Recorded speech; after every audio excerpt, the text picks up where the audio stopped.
مضل له ومن يضلله فلا هادي له ونشهد أن لا إله إلا الله وحده لا شريك له ونشهد أن سيدنا وحبيبنا ومولانا محمد الذي أرسله بالحق بشيرا ونذيرا وداعيا إلى الله بإذنه وسراجا منيرا فقد قال الله تعالى في كلامه المجيد وفي فرقانه الحميد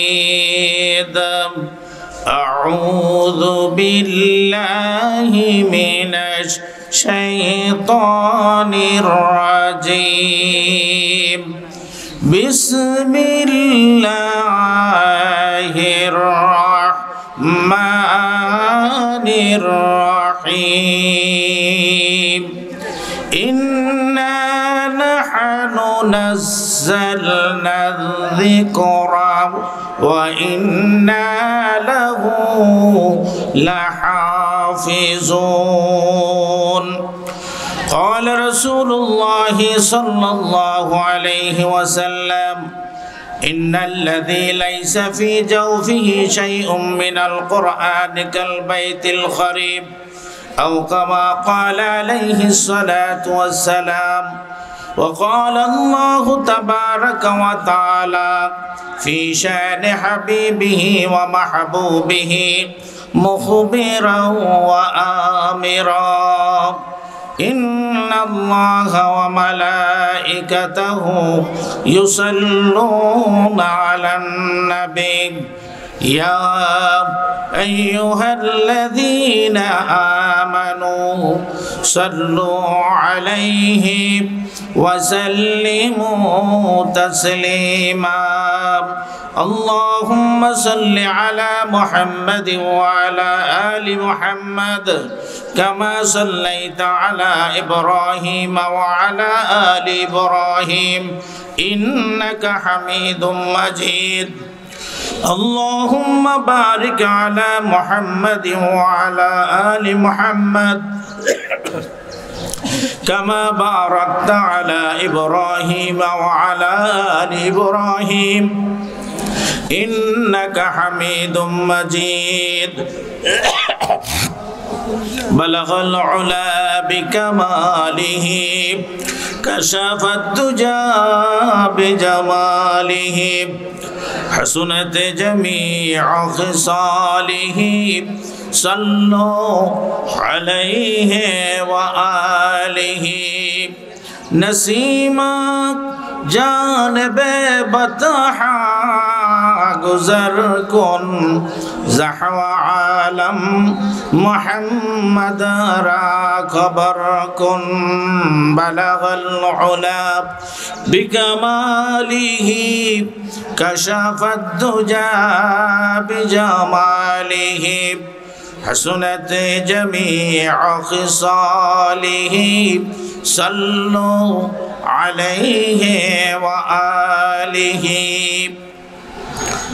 আলামিন এতিমখানা কমপ্লেক্স ও আলামিন ইসলামিয়া কামিল মাদ্রাসার যৌথ উদ্যোগে পাশাপাশি আলামিন ইসলামিয়া কামিল মাদ্রাসার সাবেক ছাত্রদের যৌথ উদ্যোগে আয়োজিত আজকের এই বাৎসরিক তাফসীরুল কোরআন মাহফিলের সম্মানিত সভাপতি প্রধান বক্তা বিশিষ্ট আলেমে দ্বীন উস্তাজুল আসাতিজা দেশ বরেণ্য আলেম আলহাজ হযরত মাওলানা মুস্তাক ফয়জি পীর সাহেব নাগাইজ দরবার শরীফ আজকের মাহফিলের প্রধান আকর্ষণ হাজারাত উলামায়ে কিরাম সুধীমণ্ডলী অত্র এলাকা থেকে আগত কোরআনের পাগল দ্বীনের পাগল আমার মুসলমান ভাইয়েরা পর্দার আড়ালে অধীর আগ্রহে অপেক্ষমান আমার মা ও বোনেরা আল্লাহ তাবারক ওয়া তাআলার দরবারে লাখ কোটি শুকর যিনি আমাদিওকে আজকের একটি মহতি এই সময়ে গুরুত্বপূর্ণ সময়ে মহতি একটি অনুষ্ঠানে কোরআনের বাগানে আল্লাহ পাক যে আমাদেরকে কিছু সময়ের জন্য কিছু সময় ব্যয় করার তৌফিক দিয়েছেন, সে সুবাদে আল্লাহ পাকের দরবারে শুকরিয়া তান একবার বলছি আলহামদুলিল্লাহ। সম্মানিত উপস্থিতি, আজকের এই প্রোগ্রাম পবিত্র কোরআনুল কারীমের প্রোগ্রাম, কি বলেন ঠিক না ঠিক? আজকের এই মাহফিল পবিত্র কোরআনুল কারীমের তাফসিরের মাহফিল। ভাইরা আমার, কোরআনের সংস্পর্শে আসলে মানুষ হিরো হয়ে যায়, আর কোরআন থেকে মানুষ দূরে চলে গেলে মানুষ জিরো হয়ে যায়। কোরআনের পক্ষে থাকলে মানুষ হিরো হয়, কোরআনের বিপক্ষে থাকলে মানুষ জিরো হয়, কি বলেন ঠিক কিনা? যার প্রকৃষ্ট প্রমাণ আপনার সামনে আমি তুলে ধরতে চাই। হযরত ওমর ফারুক রাদিয়াল্লাহু তাআলা আনহু কোরআনের সংস্পর্শে গিয়ে সে সারা পৃথিবীর বুকে হিরো হয়ে গিয়েছিলেন। শুধু তাই নয়, ইসলামের দ্বিতীয় খলিফার পদে তিনি অধিষ্ঠিত হয়েছিলেন, ঠিক না ঠিক? আর কোরআনের বিপক্ষে থাকার কারণে যাকে তৎকালীন সময়ে আবুল হেকাম, জ্ঞানীদের বাপ বলা হতো, কুরাইশদের নেতা সত্যথা, তৎকালীন সময়ে মক্কার যার শৌর্য বীর্যে গোটা মক্কাবাসী যার পেছনে হেমিলিনের বাসিওয়ালার মতো যার পিছু পিছু হটত, যার পিছু পিছু দৌড়াতো, সেই হলো আবুল হেকাম, যাকে পরবর্তীতে আবু জাহেল নাম দেওয়া হয়েছে।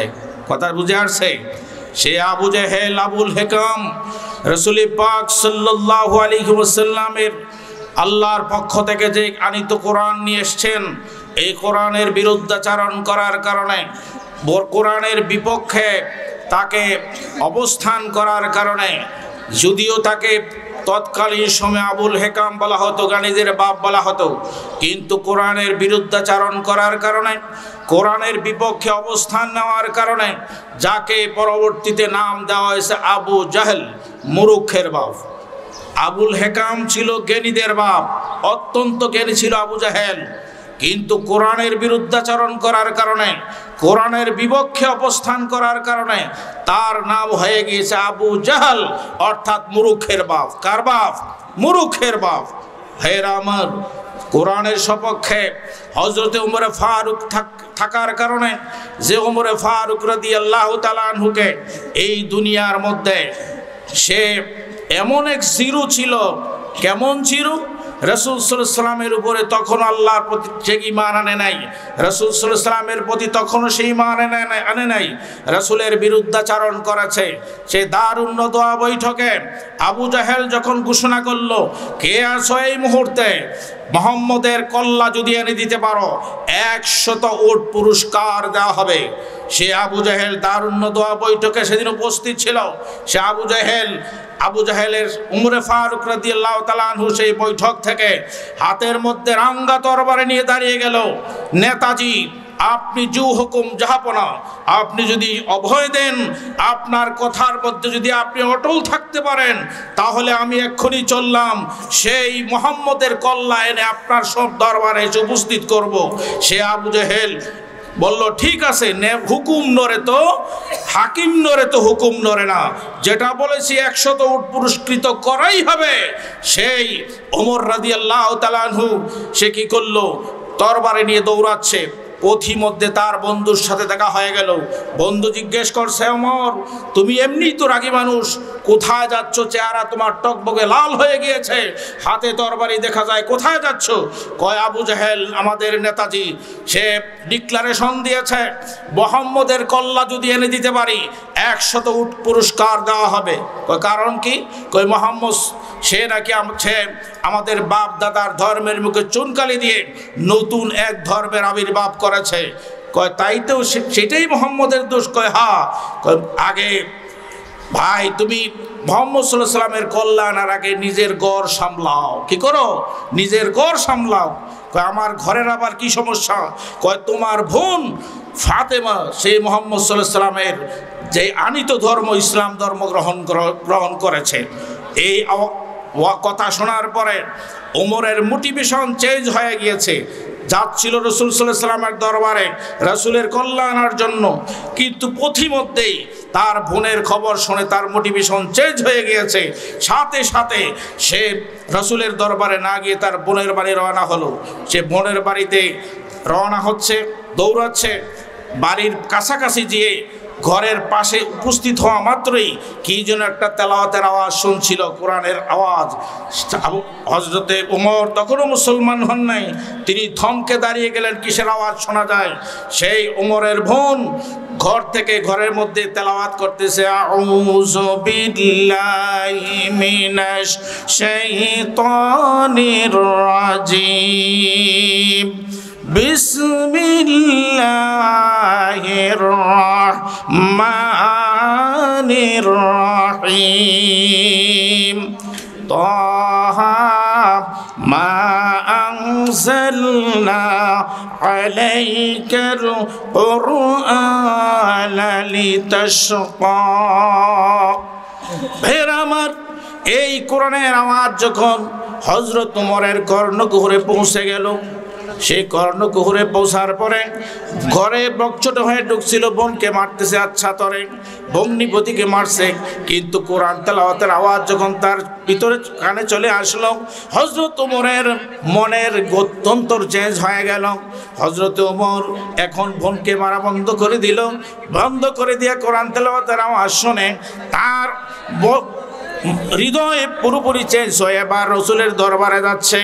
হযরতে আবু বকর সেই দরবারে ছিল।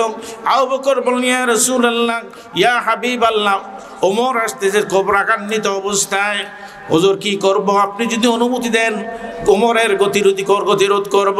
হুজুর বললেন, আবু বকর অপেক্ষা করো, বলা যায় না কোন নিয়তে সে আসতেছে, তাকে আসতে দাও। কারণ ইতিপূর্বে রাসূল সাল্লাল্লাহু আলাইহি ওয়াসাল্লাম আল্লাহর কাছে দুই ওমরের ব্যাপারে ইসলামের যে কোনো একজনকে আল্লাহ যেন কবুল করে দোয়া করেছিলেন। হযরতে রাসূল পাক সাল্লাল্লাহু আলাইহি ওয়াসাল্লামের এই দোয়া আল্লাহ কবুল করেছেন। ওমর ইবনুল খাত্তাবের দোয়া, খাত্তাবকে আল্লাহ ইসলামের জন্য কবুল করে নিয়েছেন, যার কারণে রাসূলের দরবারে যাইয়া হাতের তরবারি ফলাইয়া দিয়া রাসূলের কাছে বলতে লাগলেন, ইয়া রাসূলুল্লাহ, ইয়া হাবিবাল্লাহ, আমি গুস্তাখি করেছি, আমি আপনার সাথে বেয়াদবিমূলক আচরণ করেছি। এই তরবারি দিয়ে রওনা হয়েছিলাম আপনার কল্যাণ নেওয়ার জন্য, কিন্তু আমি কোরআনের সংস্পর্শে যাওয়ার কারণে কোরআনের ফয়েজ আমার অন্তরে এমনভাবে ফোকাস করেছে, আমার অন্তরের পুরো মোটিভেশন চেঞ্জ হয়ে গিয়েছে।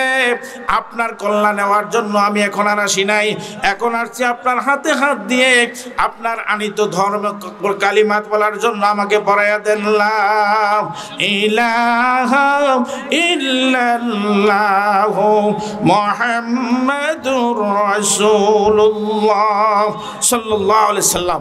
ভাইয়েরা আমার, আমি যে কথাটা বলতেছিলাম, সময় সংক্ষিপ্ত, আলোচনা দূরে নেওয়া যাবে না, যে কোরআনের পক্ষে থাকার কারণে কোরআনের সংস্পর্শে গিয়ে হযরত ওমর সারা পৃথিবীতে একজন হিরো হয়ে গেলেন, ইসলামের দ্বিতীয় খলিফা হয়ে গেলেন। শুধু তাই নয়, কোরআনের সংস্পর্শে যাওয়ার কারণে হযরত ওমর ফারুক রাদিয়াল্লাহু তাআলা আনহুকে আল্লাহ পাক এমন মর্যাদা দিলেন দুনিয়াতে, আখিরাতে তো মর্যাদা অবশ্যই আছে। আশারায়ে মুবাশশারাদের মধ্যে যেই 10 জন সাহাবী এই দুনিয়ার মধ্যে জান্নাতের শুভ সংবাদ পেয়েছিলেন, সেই 10 জনের মধ্যে তিনি একজন। দুনিয়াতেই জান্নাতের শুভ সংবাদ পেয়েছেন, আর দুনিয়াতে আল্লাহ পাক এত মর্যাদা তাকে দিয়েছেন। রাসূল পাক সাল্লাল্লাহু আলাইহি ওয়াসাল্লামের রওজা মুবারকের মধ্যেই, হুজুর পাক সাল্লাল্লাহু আলাইহি ওয়াসাল্লামের রওজা মুবারকের মধ্যেই হযরত ওমরের দাফন হয়েছে। কি বলেন, ঠিক না ঠিক? এই কোরআনের সংস্পর্শে থাকার কারণে সারা পৃথিবী থেকে হুজ্জাজে কেরাম যারা হজ করার জন্য যায়, আপনার হজ এবং উমরা করার জন্য যারা যায়, তারা সেই রাসূল পাক সাল্লাল্লাহু আলাইহি ওয়াসাল্লামের রওজা আতহারের পাশে সালাম দিতে দিতে রাসূলকে সালাম দেয়, হযরত ওমর আবু বকর রাদিয়াল্লাহু তাআলা আনহুকে সালাম দেয়, হযরত ওমর ফারুক রাদিয়াল্লাহু তাআলা সালাম দেয়। কি বলেন, ঠিক না ঠিক? কিয়ামত পর্যন্ত উম্মতে মুহাম্মদীর সালাম পাইতেই থাকবে, ঠিক না ঠিক? আর অপরদিকে আবু জাহেল কোরআনের বিপক্ষে অবস্থান নেওয়ার কারণে, কোরআনের সপক্ষে না থেকে কোরআনের সাথে বিরুদ্ধাচরণ করার কারণে আল্লাহ পাক তাকে লাঞ্ছনা গঞ্চনা ডুরি তার গলায় পরিয়ে দিয়েছেন। এই দুনিয়ার ভিতরে তার লাঞ্ছনা, আখিরাতে তো আছেই, জাহান্নাম ছাড়া কোনো গতি নাই। এই দুনিয়াতে তার লাঞ্ছনা কেমন হলো? যারা হজ করতে গিয়েছেন তারা দেখে আসছেন, রাসূল মক্কা হেরেম শরীফের পাশেই আবু জাহেলের বাড়ি, ঠিক না ঠিক? হেরেম শরীফের পাশেই কি আবু জাহেলের বাড়ি। সে আবু জাহেলের বাড়িটা আপনার পুরাটাই তৈরি করা হয়েছে স্যানিটেশন বিভাগ, ঠিক না ঠিক? পুরা বাড়িটাই আপনার টয়লেট বানানো হয়েছে। কি বানানো হয়েছে? আবু জাহেলের পুরা বাড়িটাই টয়লেটে ভরপুর। হাজী সাহেবরা হজ করতে গেলে ইচ্ছা করেও পেশাব পায়খানা না ধরলেও আপনার ওখানে যাই একটু কি করে সেই আবু জাহেলের বাড়িতে যাই টয়লেট করার জন্য যায়। আমি যেই বছর হজে গিয়েছিলাম 2008 সালে, আমার সাথে খুব রসিক মানুষ একজন লোক, সে খুব মাঝারি বয়সের, সে প্রায়শই তওয়াফ করার পরে চলে যেত আবু জাহেলের বাড়িতে। জিজ্ঞেস করতাম কারণটাকে, ওদিকে যান কিল্লিগা? কয় যে এত টাকা খরচ করে আইছি হজ করার জন্য, জীবনে বাঁচলে না রাইতাম। আবু জাহেলের বাড়িতে যখনই পারি তখনই কিন্তু পেশাব পায়খানা না ধরলো এমনি যেয়ে বাথরুমে কিন্তু বসে থাকি, কারণ আবু জাহেলের বেইজ্জতি করার জন্য। নাউজুবিল্লাহ বলেন। ভাইয়ের আমার, এই যে আবু জাহেল কোরআনের বিরুদ্ধাচরণ, বিরুদ্ধে অবস্থান নেওয়ার কারণে কিয়ামত পর্যন্ত তার বাড়িতে লাঞ্ছনা গঞ্চনা, সারা পৃথিবীর হুজ্জাজে কেরাম তাকে লাঞ্ছনা গঞ্চনা করবে কি করবে না? কি বলেন, করবে কি করবে না? ভাইয়ের আমার, আজকের দিনও আমি বলতে চাই, যারা কোরআনের সাথে থাকবে তাদের মর্যাদা আল্লাহ বাড়িয়ে দিবেন, ঠিক না ঠিক? কোরআনের বিপক্ষে যারা অবস্থান নেবে তাদেরকে এই দুনিয়াতে আল্লাহ পাক ইতিহাসে রাস্তা করে নিক্ষেপ করবে, আখিরাতে জাহান্নাম ছাড়া গতি নাই। কি বলেন, ঠিক না ঠিক? ভাইয়ের আমার, আমরা কি কোরআনের পক্ষে না বিপক্ষে? আমরা কোরআনের পক্ষে আছি, কোরআনের পক্ষেই থাকবো। কোরআনকে গড়াল বাড়া বানিয়ে আগামী দিনে আমরা আখিরাতে জান্নাতে যেতে চাই। কে কে রাজি আছেন? নারে তাকবীর! আল কোরআনের আলো, আল কোরআনের আলো, আল হাদিসের আলো। ভাইয়ের আমার, কোরআনের পক্ষেই আছি, কোরআনের পক্ষেই থাকবো। যায় যাক, আমার জান যেতে পারে, আমার সব কিছু বিনষ্ট হয়ে যেতে পারে, কোরআনের বিপক্ষে একটি শব্দ জবান দিয়ে আসবে না, ঠিক না ঠিক? ভাইয়েরা আমার, যারা কোরআনের পক্ষে থাকবে তাদেরকে দুনিয়াতে আল্লাহ সম্মান দিয়েছেন, আখিরাতেও তাদেরকে সম্মান দেবেন। হাফেজে কেরাম, যারা হাফেজে কোরআন, কোরআনুল কারীমের হিফজ করেছে, আল্লাহ রাসূল বলেছেন তাদেরকে আল্লাহ একটা বিশেষত্ব দিয়েছেন, 10 জন ব্যক্তিকে সুপারিশ করে জান্নাতে নেবে। কয়জন? একজন হাফেজ 10 জন ব্যক্তিকে সুপারিশ করে জান্নাতে নিয়ে যাবে। হাদিস শরীফের মধ্যে আল্লাহ রাসূল বলেছেন, ওয়াশাফাহু আশারাতুম মিন আহলি বাইতিহি কুল্লুহুম কাদ ওয়াজাবাত লাহুন নার আও কামা ক্বালা আলাইহিস সালাতু ওয়াস সালাম। আল্লাহ রাসূল বলছেন, যারা দুনিয়ার মধ্যে কোরআনুল কারীমের হিফজ করবে তাদেরকে আল্লাহ পাক জান্নাতে তারা 10 জন ব্যক্তিকে সুপারিশ করে জান্নাতে নিয়ে যেতে পারবে। আল্লাহ পাক আমাদের সকলকে কোরআনের সপক্ষে থাকার তৌফিক দান করুন, সকল বলি আমিন।